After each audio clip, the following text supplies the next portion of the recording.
What's going on, y'all? This is probably the most valuable piece of content that I'm going to put out. Today, I'm going to be walking you through exactly how I got my client Jason to lose 15 pounds, add quality muscle, and generally improve his health and fitness in only 90 days. I'll teach you guys exactly how we were able to calculate his calories and macros and strategies we used to incorporate some of his favorite foods, how I chose exercises that would accommodate his lifestyle and even accommodate travel. And I'll also teach you how we used movement and cardio to expedite his fat loss and improve his recovery. Lastly, I'll tell you exactly how the communication between he and I worked so that we could just make sure he stayed on track and hold him accountable. So I definitely recommend you take notes on this video or maybe bookmark it to come back for later because there's a ton of value coming right at you. So today I'm going to share with you a case study on how I helped Jason drop 15 pounds, add quality muscle, and improve his confidence in just about 3 months.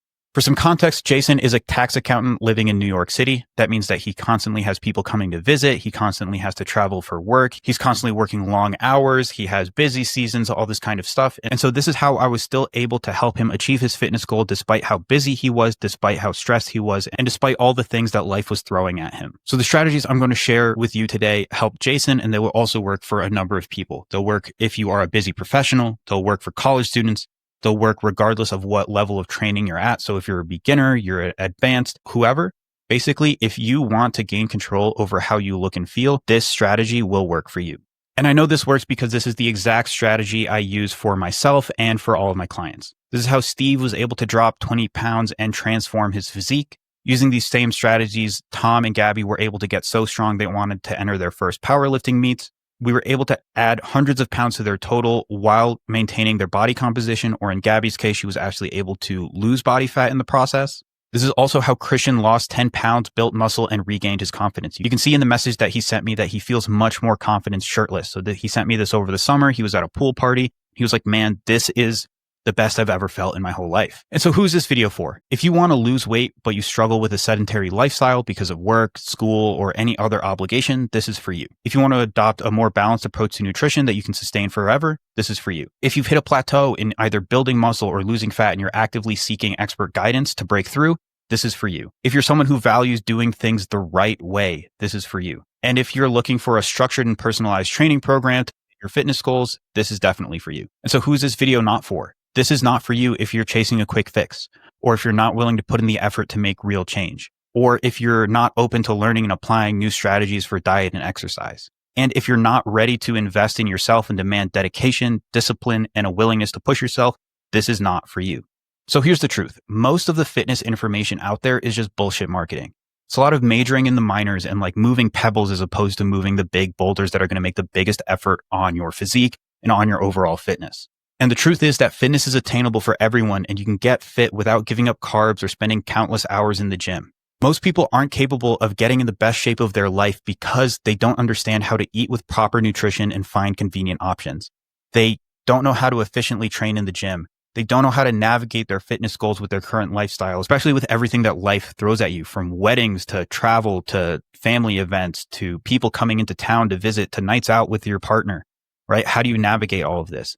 And people don't know how to use the taskmaster method, which is a strategy I designed for myself and my clients to help them achieve their fitness goals without sucking up their entire life. I completely understand these issues and these frustrations because this is the exact same boat that I was in when I first started. Even since I was a kid, I always struggled with my body image. I was shy, quiet, unathletic, and I was bullied relentlessly. This is actually where the name Taskmaster came from. So when I was in high school, I got the nickname Taskmaster from one of my teachers, and it's just a play on my last name, which is Tasker. And it kind of caught on with my peers and it made me feel very othered. And that feeling of feeling othered by this nickname was probably exacerbated by my body image issues and how relentlessly I was bullied at the time.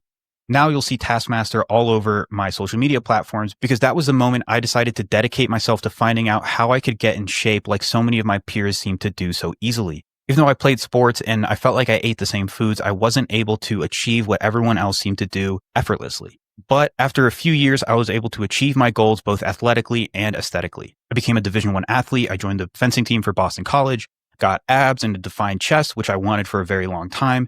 But then after many conversations with friends and family, I realized how little people actually know about fitness and health. So that's when I developed the Taskmaster method. Taskmaster is a method I developed through my own trial and error, through 10 years of experience being coached, self-coached, countless hours of research, conversations with other coaches, and coaching my own clients to get fit as simply and easily as possible. And now I'm going to break it all down for you. The way I like to break this down is by thinking about a successful fitness journey like building a house. You have your 3 pillars and you have your beam that ties it all together. So the first pillar is training. Your training does not need to focus on burning a bunch of calories, which is what I did when I first started. It needs to be around building and retaining muscle. So the way I like to do this is to break down our training into 2 phases. The first is an introduction phase, which has a little bit more sets and less intensity. The idea here is to learn proper form and practice the movements, and then we push into the development phase. This is when we really start to push the intensity. The number of sets would drop off, and then over the course of those 8 to 10 weeks, we could actually scale up the number of sets to increase your work capacity. So that's how I would break down the number of sets, but in terms of selecting the exercises themselves, I would focus on your weak points and prioritize movements that have a high return on investment.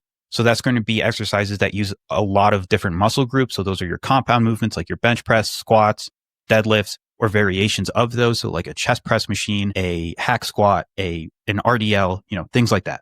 I also think rigid programs can become a problem. The more rigid your program is, the more likely you are to miss sessions. So if you have like Monday as chest day, but then you're busy on Monday, what do? Building in flexibility to accommodate work, travel, and other life events makes this a lot more sustainable. The next thing I like to consider when it comes to training is time.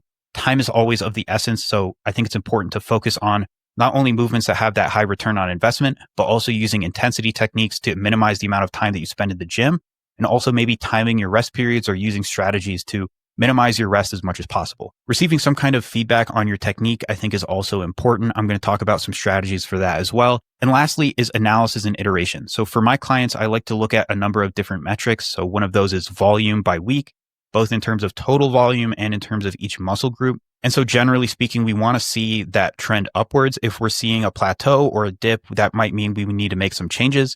If we're seeing injuries or general discomfort with certain exercises, that might mean we want to make some changes.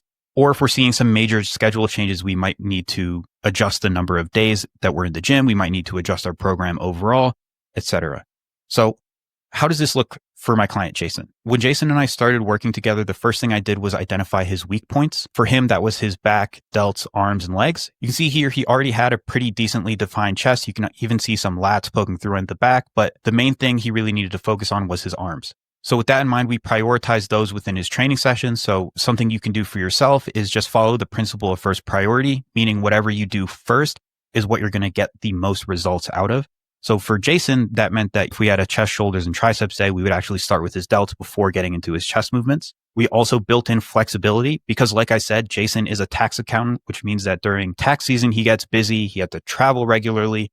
And he lives in New York. So people are constantly coming to visit, and there's always a reason that he might have to miss a training session here and there. So for that, we did not establish any rigid training days. We didn't have like a Monday is chest, shoulders, triceps day. Tuesday is back and biceps. We first established a number of days that he could realistically make it to the gym without fail. And we designed a training program with that in mind. So we had an ideal schedule, but as long as he got all 4 of those training sessions in, we're good. We also periodized the number of training days. So when he entered busy seasons, we would actually pull back the number of days that he was in the gym. We would scale back from 5 to 4 and sometimes even only 3 days per week. And lastly, when he was traveling, we would either combine sessions. So if he was only traveling one day, we would maybe just do all of his sessions earlier in the week, or I would give him hotel workouts. So we can always try to make substitutions or manipulate our tempo to make sure that we are actually getting effective workouts, even with suboptimal equipments, like if you're traveling. And so these are some strategies you can use yourself. So instead of giving yourself rigid training days, just make sure that you can realistically make it to the gym X number of days and just try to make it, even if you don't make it on the ideal days, right? So if you're only working out 3 days per week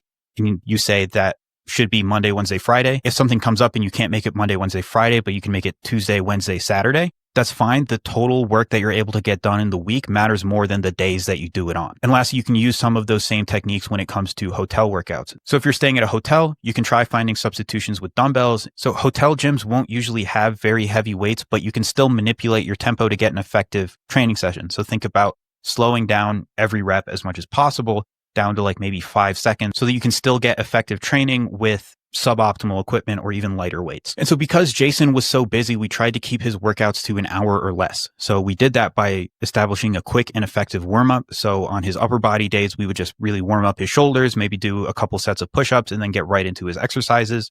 On lower body days, we just had him do a couple things. It's like a 90-90 to open up his hips, a little bit of walking on a treadmill, and maybe some like 45-degree hyperextensions to get his lower back warmed up.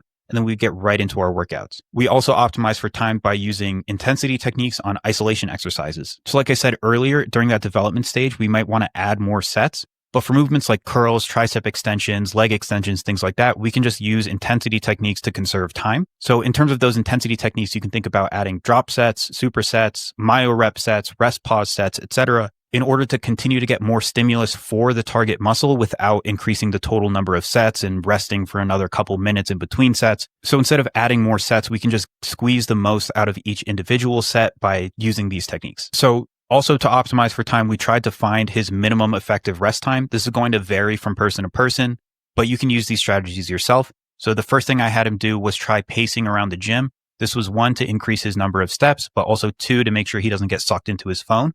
So normally a lap around the gym might be 30 seconds to a minute, which is perfectly fine for most exercises. You might need a little bit more for something like squats, bench press, deadlifts, or any of those big compound movements. And so for that, I told him to time his rest. Right? I didn't want him resting more than 3 minutes, even on those large compound exercises, but on those isolation exercises, just pacing around the gym seemed to do just fine for him. Jason also sent me videos of his form pretty regularly, especially moving on. This is just so that we could make sure that he was executing each movement appropriately and that he was getting the most out of each movement. Something you can do for yourself is just take a video of yourself doing an exercise. I know it might feel a little awkward at first, but just seeing yourself doing the exercise can be pretty valuable information to know if you're doing the movement right or if there's something that looks a little bit off. And lastly is analysis and iteration. So we had to change the exercises, number of days in the gym, etc., based on how he progressed, based on his travel schedule, based on injuries, etc. So there are a couple examples of this. So first, we initially started training Jason 5 days per week, but then during his busy season, we had to scale back to 4 and sometimes 3 days per week just due to his busy schedule. And so based on, us communicating and the feedback that I was getting from his missed sessions or just from what he was telling me, we were able to make some adjustments. Another example is that I initially had Jason using skull crushers. So I wanted to optimize for using versatile pieces of equipment. This is also a strategy you can use for yourself if you train during peak gym time. So like 5 p.m., just try centering your workouts around like 2 or 3 pieces of equipment. So for Jason, that was usually a squat rack or a bench, an adjustable bench with dumbbells, and then maybe some cables at the end. So because we were opting for this strategy, I had Jason doing skull crushers so he could do everything using just an adjustable bench. But we found that skull crushers were a little uncomfortable for his shoulders and his elbows, so we opted for cable pushdowns instead. So this is something you can try for yourself as well. Try using versatile pieces of equipment to optimize for time so that you're not waiting for the next machine all the time. But also pay attention to how you feel during the process. So if you find that certain exercises using dumbbells are giving you a lot more discomfort, try using cables or a machine or something like that. And pay attention to what pieces of equipment are not often used in your gym so that you can use those as a substitution instead. So now what I want to do for you guys is break down what Jason's training looked like when we first started. Typically, I do my coaching through an app called True Coach, and I'll give you kind of like the breakdown of what that looks like as well and what Jason's training is looking like a little more recently. Jason and I have been now working together for the last year.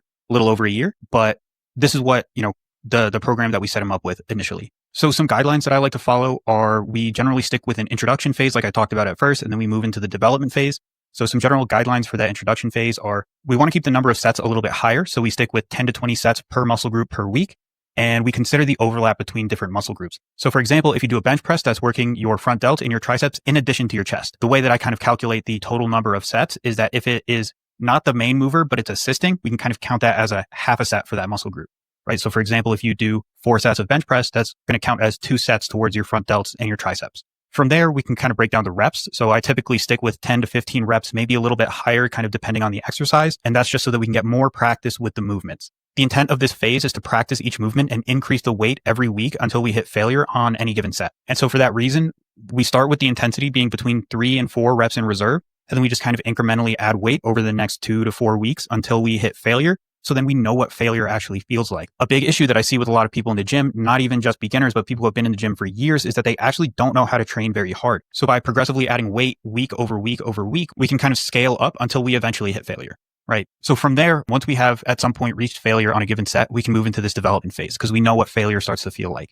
And then from there, we can drop the number of sets. So instead of 10 to 20 sets per muscle group per week, it's going to be around 6 to 15 sets per muscle group per week. That's just because getting in close proximity to failure is going to create more fatigue in your body. So we don't need to do as many sets so that you can recover for the next session. Okay.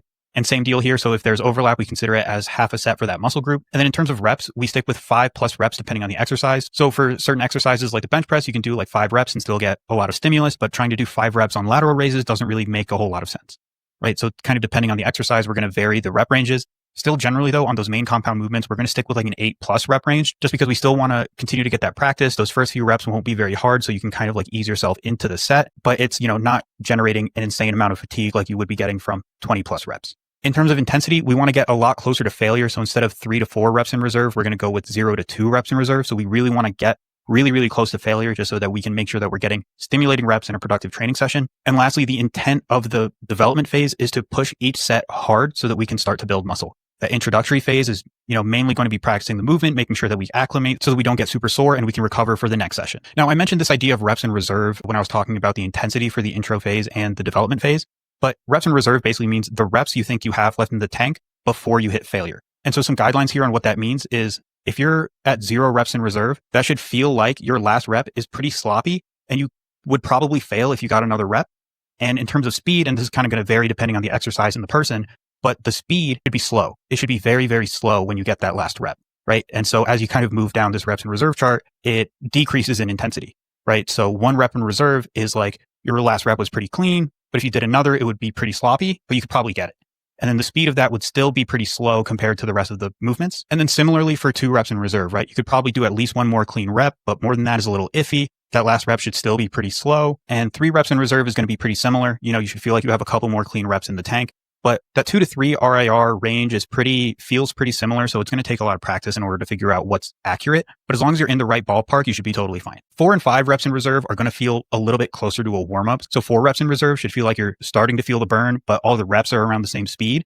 And then 5 reps in reserve is basically like, it feels like a warm up, right?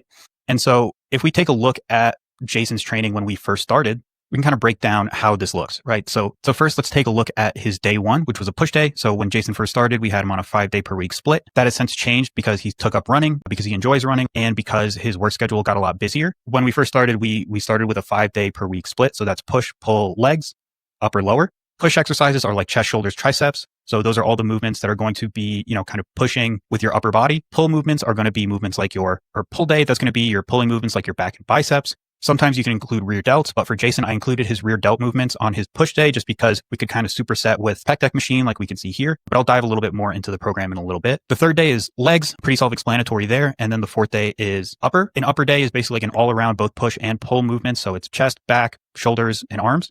So that might sound like a lot of exercises to do in one training session, but we actually don't need to do that many exercises per training session as long as we're pushing them pretty hard. So once we get into that development phase, that kind of takes care of itself. And then day 5 is a lower body day. That's basically the same as a leg day. I just call it lower because we had an upper day. This is essentially very similar, right? We're going to prioritize movements that hit your quads, glutes, hamstrings, and calves. And so from here, I want to dive back all the way to the start so we can look at what the progression looks like during this intro phase. So here you can kind of notice a couple things. So first off, we started him off with dumbbell lateral raises. This is because shoulders were a weak point for Jason. So we wanted to follow the principle of first priority so that he's getting his lateral raises in first. That's his side delts. Your side delts are what help to basically fill out your frame. So for women, that creates like that hourglass figure. For guys, that creates that V taper. So delts were one of the things we wanted to prioritize for Jason. So we put that first. Notice here, I said perform chest support on an incline bench if the bench is available. This is just so that he can grab a bench as soon as possible so that when he moves on to his next exercise, he's not waiting around for a bench. Right. So this is a strategy you can use for yourself. You don't need to perform dumbbell lateral raises chest supported. It does give a little extra stability, which can help in targeting your side delts, but it's kind of splitting hairs at that point. So I like to use it more as a time saver than anything else. Notice here also, I had him at 4 sets, 15 reps with 4 reps in reserve. Right. So the idea here is, again, we're doing 4 sets at 15 reps. So that's 60 reps in total. So that's 60 opportunities to practice the movement on this day alone. Okay. So that's kind of the way I like to think about it so that he can get familiar with the exercises really quickly by doing more practice each day. And so next we moved on to dumbbell press. This is his main compound movement for the day. This is going to hit your chest, front delts, and triceps. Same idea here. 4 sets, 12 reps. That's just because like those big pressing movements, those big compound movements are going to accumulate a little bit more fatigue. So I want to keep the rep ranges just a little bit lower than you would on more isolated exercises. Next, we move on to a superset. So notice I have here 3A and 3B. That denotes a superset. So we're supersetting a pec deck machine and a single arm reverse pec deck machine. So we can hit 2 muscle groups on the same machine, but this will save on time and reduce the amount of rest he has to take between each exercise because he can do the pec deck machine, take like 5 deep breaths, and then move on to the single arm reverse pec deck. and then rest for like a minute and then go back to the pec deck machine. So the pec deck will hit his chest. The reverse pec deck is going to hit his rear delts. Next, we move on to triceps. So again, this is a superset. This is actually what we would call a mechanical drop set. So you do like overhead tricep extensions in order to hit the long head of your tricep. And then you move on to the cable tricep pushdowns, which are going to hit more of the lateral and medial head of your tricep. So this is effectively going to hit all three heads of your tricep. And you can move immediately on from your overhead cable extension to your tricep pushdowns because the tricep pushdowns are a more mechanically advantageous position for you to be in. So you'll be able to push harder so you can continue to get more reps, even if you're using the same weight as you were on the cable overhead extensions. And lastly, we have a cable crunch. So there are 4 main functions of your abs. That is to curl your ribs down to your pelvis. That's what this is going to accomplish. There's also to curl your pelvis up to your ribs. That's what something like a leg raise that we do on the pull day is going to accomplish. There's also what I have on the upper day is wood chops. This is going to hit your obliques. So that function is to rotate your torso. And then lastly is core stability. You get a lot of that from doing these big compound movements like back squats, RDLs, things like that. So that wasn't a main focus for Jason. If we had someone who was training for like skiing or something like that concurrently, we might want to include that as well. But Jason's main priority was just making sure his abs showed up. So we wanted to train it like any other muscle group. And that's going to be through loading it and taking it through a full range of motion. And we're going to be able to accomplish that through exercises like a cable crunch and leg raise primarily. Another thing that I'll note here is I like to time the tempo, especially in this introduction phase. That's again, just to get a feel for the movement and make sure that we're executing it properly and making sure that we're controlling the weight. Because if you just kind of start throwing the weight around, you're not really targeting the muscle very efficiently. You might start to get a little extra body language involved and start doing more cheat reps. That's something we want to avoid. And so from here, we start to decrease the reps in reserve so we can start to increase the weight and move closer to failure. So in this case, we start with 4 reps in reserve. On week 2, we move to 3 reps in reserve. And I say here, this should be slightly higher than last week. So the idea is to move up in weight by like 5 to 10 pounds, depending on the exercise. So you might be able to go, 10 pounds up on the incline bench press, for example. You might be able to go up the next iteration on the weight stack for like the pec deck machine. On something like dumbbell lateral raises, because it's such a small isolated muscle, you're probably going to only go up like 2.5 to 5 pounds. So one of the important things when it comes to RIR is the idea of auto-regulation. Auto-regulation basically means that you regulate how you feel on that day to dictate how much weight you use. So in this case, if you start doing dumbbell lateral raises with 10 pounds on week 1, and then on week 2, you try to do 20 pounds, you're probably going to end up pushing past that 3 reps in reserve range. And even if you stick with the same weight, that might feel harder if your form improves or something like that. So that's just something to stay mindful of. But in general, if your form is the same and everything that you're doing outside the gym is in check, like you're getting your sleep, you're getting your steps, and your nutrition is pretty good, you should be able to increase weight or increase reps, right? So in this case, I tell him to go up in weight, but that is mainly because we've started pretty light, right? So another option would be to increase in reps. Here in that intro phase, since we're mainly getting practice in, I want to prioritize going up in weight. And we'll see some examples in Jason's current program of where we have a little bit more of a range. And so from this week, we can move up by saying, let's add more weight to last week, right? Let's add 5 pounds or 2.5 pounds. And when you hit the point where you physically can't do another rep by set 3 or earlier, you should stop there. So if on set 1, I get 15 reps, on set 2, I only get 12 reps, and then I hit failure and I can't physically do a 13th rep, then I should stop at 2 sets because I have reached failure, right? And that's our indicator that we should move into that development phase. But let's assume that we don't move into that development phase at this point, right? Let's say we're able to get all 4 sets on all these exercises. Then we do the same thing for week 4. So we increase the weight some more. And if we hit the point where we reach failure, then we stop the number of sets there because we've hit failure. And then the next week we can move into that development phase. And so this progression kind of applies across this program. But let me walk you through the exercises for each day of the week. We just talked about his first push day, but now for his pull day, we started with a lat pull down. This is going to hit most of your back, including your upper back and your lats, especially if you take a grip that's outside shoulder width. This again is one of those big compound movements. So we're going to stick with around 12 reps to start. And then we can move into a wide grip cable row. This is going to hit more of your upper back. And then a neutral grip cable row. This is going to hit more of your lats. So again, here we're sticking with the same piece of equipment so that we can save on time. So instead of waiting for a new piece of equipment on each exercise, especially if you work out at like 5 p.m., you can just kind of hunker down and squeeze as much as you can out of one exercise. So in this case, it's the same machine and all we're doing is switching the grip. So in this case, we're switching from something that has you with a pronated grip like this, something like a lat pull down bar, towards something that has your arms closer into your body and with a neutral grip like this. And so we're kind of just trying to squeeze as much as we can out of each particular machine so that we can kind of save on time, right? Similar idea when it comes to biceps. So we stick with 2 variations of curls. Both can be performed using dumbbells and both can be performed either seated or standing. Here, again, we're sticking with 15 reps because these are more isolated movements. We're trying to get as much practice in as we can and as is reasonable. And lastly, we do leg raises. Here, I just say to do until you hit 4 reps in reserve because everyone's abs are going to be at like a different stage of development. Saying do 10 reps of leg raises for one person might be super easy. For one person might be like borderline impossible, right? So we just kind of want to get to that point where we are approaching failure and then we can start to progress from there, right? So from this week, we can start to try to add another rep the next week. So until 3 reps in reserve, for example, and then from there, we just add more reps as we can.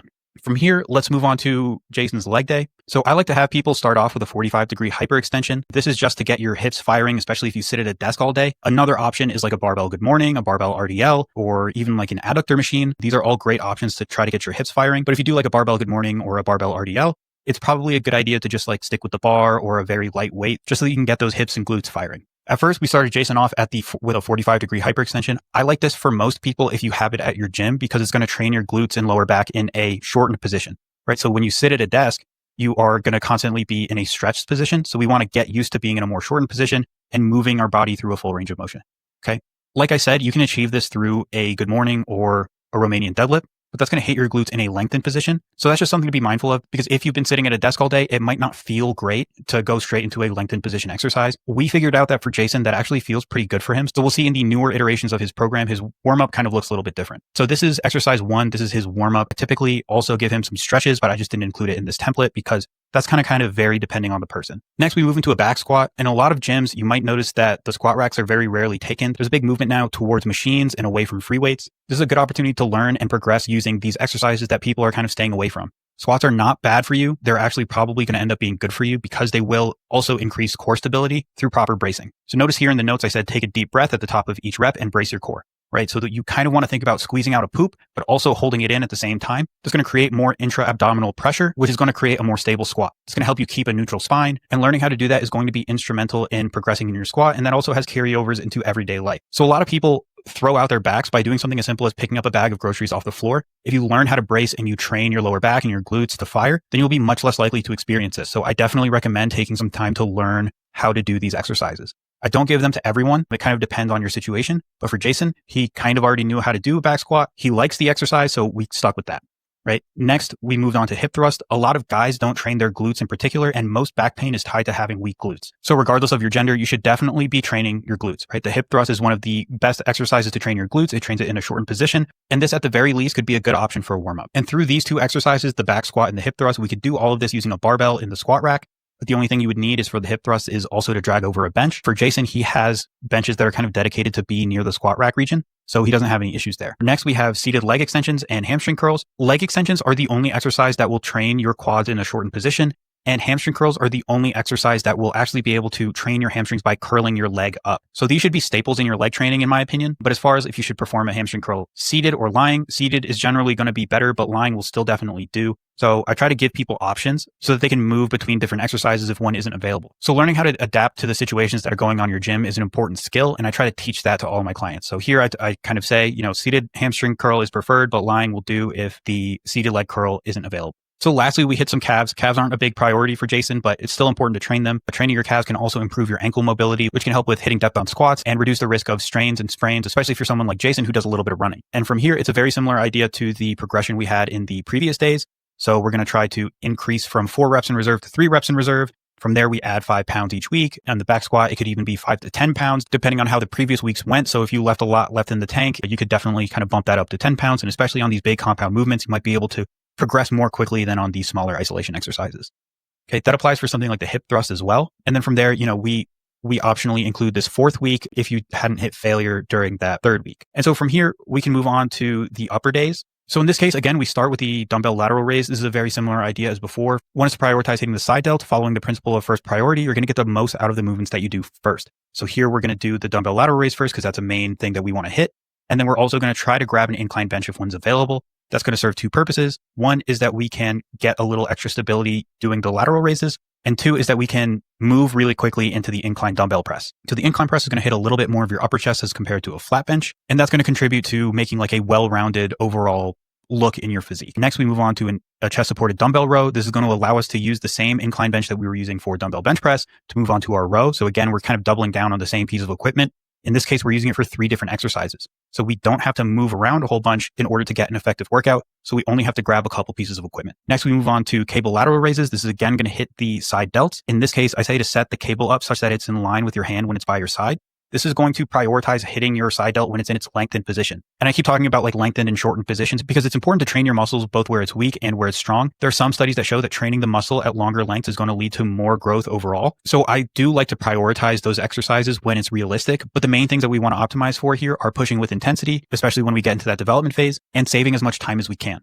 Okay. I will also add that, especially when it comes to legs, training the shortened position can be hugely beneficial, especially when it comes to mitigating the risk of like having some kind of lower back pain. That's why I like to include a 45-degree hyperextension and or a hip thrust for a lot of people, just because that's going to get you moving in a way that you don't move normally throughout the day. And it's going to get you nice and warmed up and prepared to do, the rest of your workout.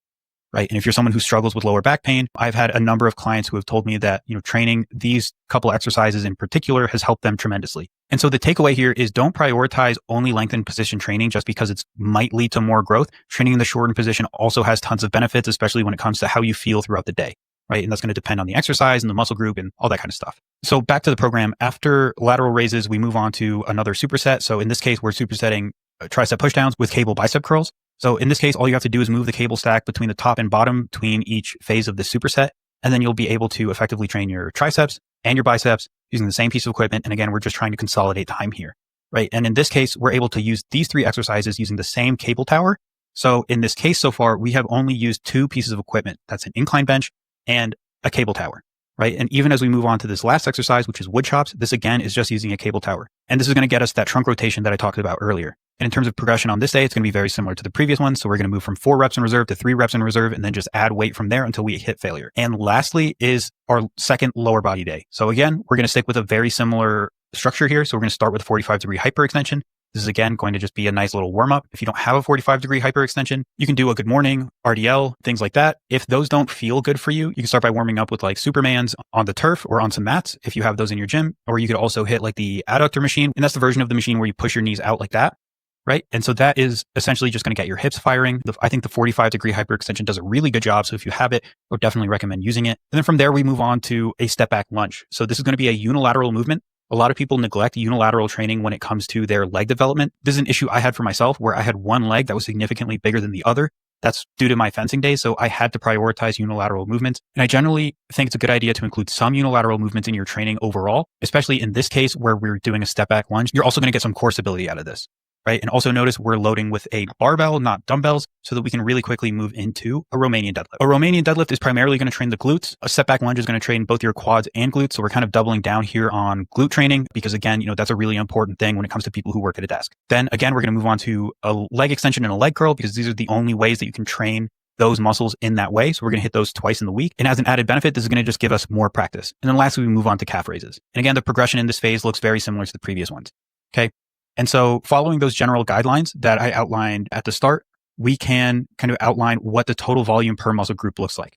We can notice that the calves are maybe a little low, but that's okay, especially for Jason because they're not a big priority for him. Whereas we have a very high number of sets when it comes to the delts. This is also considering the carryover that you get from an incline press or a dumbbell press, but there are also 3 heads of the delts. So having a little bit of a higher number of sets here kind of makes sense. And very similar when it comes to biceps and triceps, we are on the higher end of that 10 to 20 sets per week because arms are also a priority for Jason. And then I also added, 20 sets of glutes in total. That's mainly because there's a significant amount of carryover between quad training, glute training, and hamstring training, kind of depending on what exercises you're doing. But I also think glute training is really, really important for people who work at a desk. And I know I've said that a few times now, but I really can't emphasize that enough.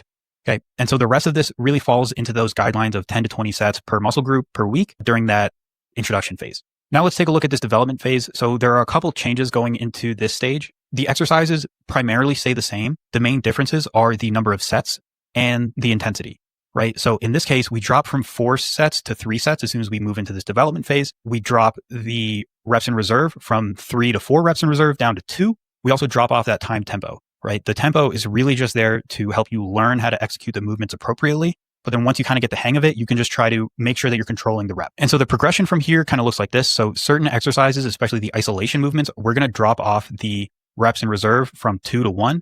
Those more fatiguing compound movements, we're going to stick with 2 reps in reserve just so that we can recover going to the next session. And then we might also drop off the number of sets in certain isolation exercises as well. So for the dumbbell lateral raises, we stuck with 3 just because, again, that's a major priority for Jason. But on these other exercises, we drop the number of sets down to 2, but we just want to make sure that we are still pushing these really hard, right? 2 sets really hard is going to be better than 5 sets where you're barely getting any discomfort, right? So that's the general idea here. And one other thing that I will add is that we changed the reps as well. Instead of being in that like 12 to 15 rep range for every exercise, we're in that more 10 to 15 rep range in this case. So that's going to kind of depend on the exercise itself. But notice for lateral raises, we have 12 to 15. The general idea here is you want to shoot for 15 reps. And then if you fall short of that, that's totally fine. Just jot it down in your notes so you know to try to beat that next time. When you can hit all of your sets for the top end of this rep range, that's your sign that you should go up in weight the next week. And very similar to the reason why we stick with 2 reps in reserve on these bigger compound movements, we lower the reps. So it's a little easier to push these big compound movements with a lower rep range. So in this case, we can stick with like that 8 to 10 rep range for something like a bench press. Moving on to day 2, this is our pull day. Very similar idea here. So we're dropping off the reps from like 12 to 15 down to like 10 to 12. We're also going to drop the number of sets from 4 sets down to 3 sets. And then when we move into week 2, we drop down to 2 sets per exercise. We're also going to drop, that controlled tempo. And we're just going to say, just make sure your reps are controlled. And we're going to keep that load at around 2 reps in reserve. And then when we move into the next week, we drop some of that down to 1 rep in reserve. Another thing that I will note here is that we added another mechanical drop set. So instead of doing your bicep curls and your hammer curls separately, you can normally get more reps out of hammer curls than you can with normal bicep curls. So you can do bicep curls until you hit that 2 reps in reserve mark, and then switch over to hammer curls so that you can really squeeze the most out of your biceps. And then from here, when we move into that week 2, we're actually going to keep doing those hammer curls until we hit failure, right? So certain exercises, especially those small isolation exercises, we can take all the way to failure.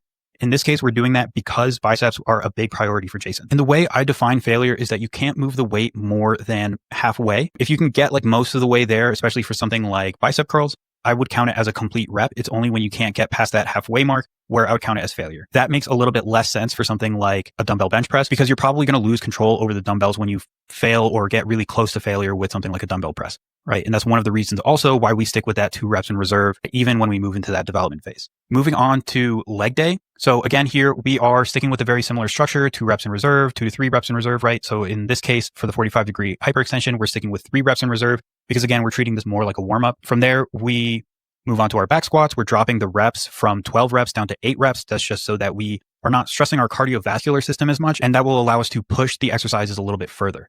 Very similar for hip thrusts. And one thing that I'll note here is that when it comes to the leg extension and leg curls, I say to superset it if possible. These are obviously 2 separate machines, so it's not going to be realistic a lot of the time. But if you really want to save on time, trying to superset as much as you can and is reasonable is a good strategy. So in this case, because the leg extension and leg curl are conflicting exercises, meaning that they train completely different parts of your legs, this is called an antagonistic superset. So we can train these without a lot of rest in between them, but if it's reasonable, it kind of just depends on what's available at your gym on the given day. So if it's not reasonable to superset it, then don't superset it. And then again, it's a very similar structure when we move on to week 2. So we're going to drop these leg extensions and hamstring curls down to 2 sets. We're going to stick with relatively high reps for these smaller isolation exercises, closer to 1 rep in reserve. We're going to stick with 3 RIR when it comes to the 45-degree hyperextension because that is, again, we're just treating it as a warm-up. For those bigger compound movements, we want to stick with like 2 reps in reserve because it's just a little bit more reasonable for these exercises to stay a little bit farther away from failure. And that's also going to just make sure that you stay safe and that you're hitting the muscles that you want to hit. Moving on to day 4. So this is our upper body day. This is, again, we're following a very similar structure here. Load is going to be around 2 reps in reserve, and some of those are going to move closer to 1 rep in reserve in the next week. And then sets, we're going to stick with 3 sets. Some of those are going to drop to 2 sets in the next week. And reps, a little bit of a drop from the introduction phase. We already had these supersetted in the introduction phase because they're, conflicting muscle groups and they're generally pretty easy to superset. Another thing that I'll add, kind of circling back to this leg day, is that leg training is generally more fatiguing, even the isolation exercises. So it's a little tough to try to do a superset with these exercises right off the bat, whereas it's not as difficult if you're just doing a superset for your arms, for example. So that's another reason why we included this superset in the development phase, but not in the introduction phase. And again, this progression scheme looks very similar. The sets of those isolation movements drop down to 3 sets, except for this dumbbell lateral raise, because that's a major priority for us. Those large compound movements, we're going to stick with 2 reps in reserve. Everything else is, for the most part, going to drop down to 1 rep in reserve. And then we can move on to our last lower body day. So again, here we're going to start with a warm up of a 45-degree hyperextension. We're going to prioritize our step back lunge, that unilateral training. We're going to drop the number of reps. We're going to drop the reps in reserve. So from 3 reps in reserve down to 2 reps in reserve. We're also dropping the number of sets, right? So we're increasing the intensity, decreasing the volume. So this is going to allow us to continue to push weight, get a little bit closer to failure, just make sure we're getting as much as we can out of the exercise. Very similar idea down here where we are trying to superset the exercises when it's reasonable. Again, it might not be reasonable depending on your gym, depending on how packed it gets, depending on what time you train. But if it's reasonable, these are exercises that you can definitely superset. And then lastly, moving on to week 2 of that lower body day, very similar idea that we did in all the other days. So we drop these isolation exercises down to 2 sets. We drop the load on those isolation exercises down to 1 rep in reserve. And then we, drop the number of reps where it makes sense, right? So that warm up, we can stick with relatively high reps. But the step back lunge, we can decrease the number of reps from that introduction phase. And then, and then very similar for kind of going down the list of exercises for this day, right? And so when we look at the volume for this day, we can see that it's definitely lower than the introduction phase. So in this case, instead of having 24 sets for your delts, you're hitting like 18. Instead of having 20 sets for your glutes, you're hitting around 15. And so this is just going to make sure that we can recover between sessions as we start to increase the intensity. So there are a couple things that kind of contribute to fatigue and lack of recovery. There's the total intensity and the total number of sets for the most part. High reps can also be relatively fatiguing. And that's one of the reasons why we drop down to that 8 to 10 range for those big compound movements. But, this is kind of the general idea, right? And so from here, I'm going to jump into Jason's training more recently. And so normally we have him doing a 4-day per week program. But like I talked about, Jason travels, he has stuff coming up. And so this is an example of a time where we consolidated to a 3 days per week. So the way I did that was we kept his upper body days because those are the main priority. And at this point, Jason has started running. So he runs 2 days per week. So I have him scheduled to run like his lighter run after his leg day so that it doesn't interfere with his leg training. He's obviously going to feel pretty fatigued on that run, but that's something that we talked about. This is just going to be his like zone 2 cardio kind of day. So it's going to be relatively easy and something he could do after leg training, maybe like an hour later, but sometimes, even immediately after leg training, kind of just depending on the day. Right. And so Jason got more interested in strength training. And because of his interest in strength training and his newfound affinity for running, we kind of changed his warm up a little bit. So in this case, we kind of prioritize certain things. So he also switched gyms. So he didn't have a 45-degree hyperextension anymore. So we moved over to barbell good mornings. We did some squatted windmills, bird dogs, right? So we're only doing one set of each of these just to kind of get the body moving after sitting at a desk for so long. And then we get right into our workouts, right? So this warm up shouldn't take more than like 5 minutes. And then we get right into our workouts. Like I said, Jason kind of expressed some interest in strength training. So we kind of started to move him more towards the flat bench press instead of dumbbells. We moved him towards squats and deadlifts instead of just Romanian deadlifts. And we, generally changed his program up a little bit just as his goals changed. So after those first few months of working together, his physique kind of started to fill out in a little bit more evenly. So we were able to kind of move to a more comprehensive approach. So we didn't need to start with the dumbbell lateral raises anymore. We could start with the bench press and then we can move on to a shoulder press. We could kind of stick the dumbbell lateral raises a little bit later in the workout. And so something Jason does a really good job of is keeping track of the weights he does, the reps he does, and the sets he does them for over time, right? And so for this example, we can look at what his exercise performance looks like over time. So for example, he had one day that was a 3x8, then he went up to a 3x10 at 50 pounds, and the next week he hit a 3x10, right? And so now that the next week, he should probably move up in weight from there just to stick with this 3x8 rep range, right? So it's time for him to move up a little bit. And so that's a conversation for me and him to have, right? But this is also just going to help to make sure that we can track how you're progressing over time, right? So for myself as a coach, that's important feedback so that I can make sure that, for example, in this next week going into the back supported dumbbell shoulder press, I want to make sure that he increases weight so that he's sticking with this 3x8 and just making sure that he is generally progressing in each body part and in total over time. So the second pillar I want to talk about is nutrition. This is important when it comes to weight and health optimizations. Calories are king for fat loss and protein is key for building muscle. So the first thing you should do is run through an energy intake evaluation. From there, we can determine your ideal targets for your goals. So an energy intake evaluation is when you track your calories for 2 weeks, being as accurate as possible, and track your body weight every single day for those 2 weeks. And so from there, you can take the change in your average body weight between those 2 weeks in pounds, and then multiply that by 3,500. That's how many calories it takes to roughly lose or gain a pound of fat. And then subtract that from your average weekly calories. So the average between those 2 weeks. This will get you your total weekly calories, and then just divide that by 7 to get your maintenance calories for every single day. If you want to lose fat, you can subtract 300 to 700 calories depending on where you're at. If you want to gain weight, you can add a few hundred calories in order to put yourself in a surplus. When it comes to nutrition, macros are great, but macros alone bear a heavy mental load. You have to think about everything you're going to eat that day or how your next meal is going to fit into your macros. And so guidance on meals and meal structure is key. So one suggestion for that is to use the performance plate method, just where you choose a protein source, a carb source, and a vegetable source at every single meal, and just try to center your meals around that structure. And if you find that you're not losing weight, you can, take away some of those carbs. If you find that you are losing weight, then you know that you're on the right track. Or if your goal is to build muscle, again, kind of the opposite. So if you find that you are not gaining any weight, you can add some extra carbs. That's just a simple structure that might point you in the right direction. Feedback is also key when it comes to nutrition. A lot of trainers will just say, quote unquote, stick to the plan. I don't think that's really helpful, but regular feedback about small changes we can make to improve and optimize your nutrition, I think is much more valuable. And lastly is analysis and iteration. So based on your performance, digestion, and how you overall feel, we can decide on changes that we need to make to the overall plan, right? And so what does this look like for Jason? So for Jason, The first thing we did was run him through that energy intake evaluation. We established that his maintenance was around 2,400 calories. He tracked his calories for 2 weeks and his total body weight, and we didn't see any changes as he ate around 2,400 calories to start with. So that's pretty much where we stuck with. From there, we put him in a small deficit because we wanted to build muscle and lose fat at the same time. We didn't want to put him in too steep of a deficit where his performance would start to drop off. So we just put him in a 300 calorie deficit. And then over time, we actually reversed him out into more of a gaining phase, putting him in around a 200 to 300 calorie surplus. So for meal suggestions, I gave him a low calorie cookbook. We talked through some easy substitutions and some strategies for nights out. Some examples that you can apply to your own life are just switching out rice for potatoes. Potatoes are actually much more satiating per gram of carbs, so making that simple swap can be pretty effective. We also found some substitutions for sweet treats. So Jason is a big fan of ice cream, so we opted for a Ninja Creamy and various Ninja Creamy recipes to satisfy his sweet tooth. If you don't have a Ninja Creamy, you can find lower calorie ice creams as well. Stuff like Halo Top is great, so I definitely recommend, applying some of these strategies to your own life.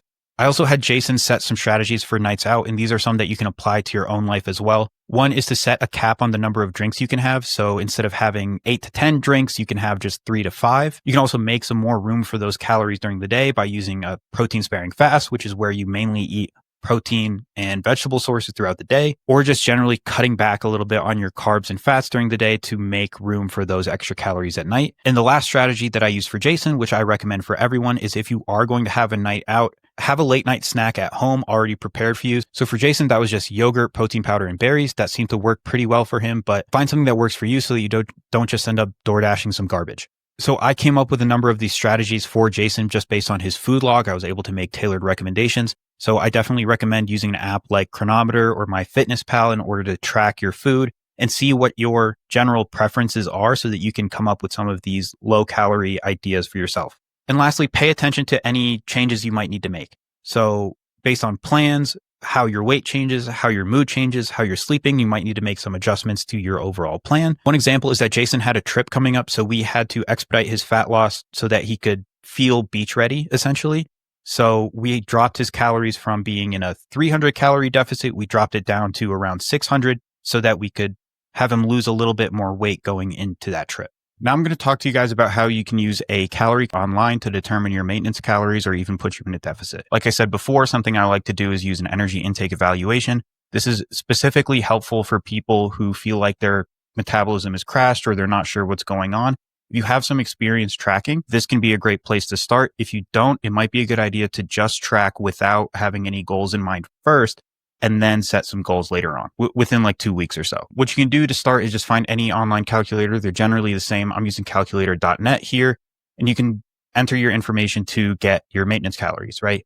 So for example, I am 27, I'm 5'11", and I'm 185 pounds. So one thing to note here is that in your activity level, your calories are going to vary based on how active you are.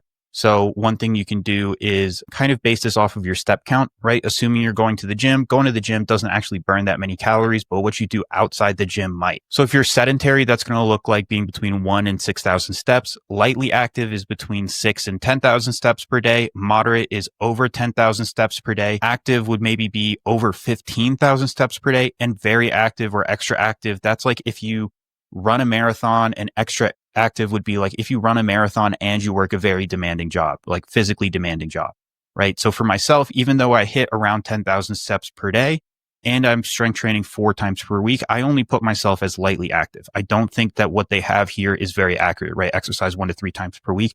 That's not a really good, accurate way of determining what your activity level is. So for myself, again, I'm hitting 10,000 steps per day, strength training 4 days per week. I'm still only putting myself as lightly active. If I was also a runner or something like that, I might put that a little bit higher. But for who I am right now, that doesn't make any sense. So I'm going with lightly active, right? And we can change the measurements and the units that we want here. This is fine for me. There are different calorie estimating formulas, but the standard Milfen Senior Gior is perfectly fine. And so when I generate this puts my maintenance calories at around 2,500 calories per day. That seems pretty accurate to me. And so if I wanted to lose weight, I could go below that, right? So if I wanted to lose around a pound per week, that's a drop of 500 calories per day. If I wanted to drop around half a pound per week, I could go a little bit higher, around 300 calorie deficit per day. If I wanted to lose weight really aggressively, I could drop my calories by 1,000 per day. I would not generally recommend that you drop your calories by 1,000 calories per day right off the bat, because that's going to be really difficult to stick to. A lot of the time, if you drop your calories really drastically, you're going to end up binging on the weekends or when you have a little bit of flexibility or on nights out, stuff like that. Right? So generally a more mild to moderate weight loss approach tends to work better for most people. And that's pretty much all there is to it. You can take this over to MyFitnessPal or a Chronometer. In terms of protein, just make sure you're hitting between 0.8 and 1 gram per pound of your target body weight. And from a fat standpoint, make sure you're hitting between 0.3 and 0.5 grams per pound of your target body weight. This is just going to make sure that you stay full and optimize your hormone profile while you're in deficit. The third pillar I'm going to talk to you guys about is movement. This is important for both fat loss and improving recovery. So the first thing people think about when it comes to movement is implementing some kind of cardio plan. I don't think that this works very well. An approach using step count as a basis for movement is much more flexible, and therefore it's much easier to stick to. So implementing more steps throughout your day can be a lower effort movement approach to allow us to build some structure into our day and to make sure that we're meeting our movement targets.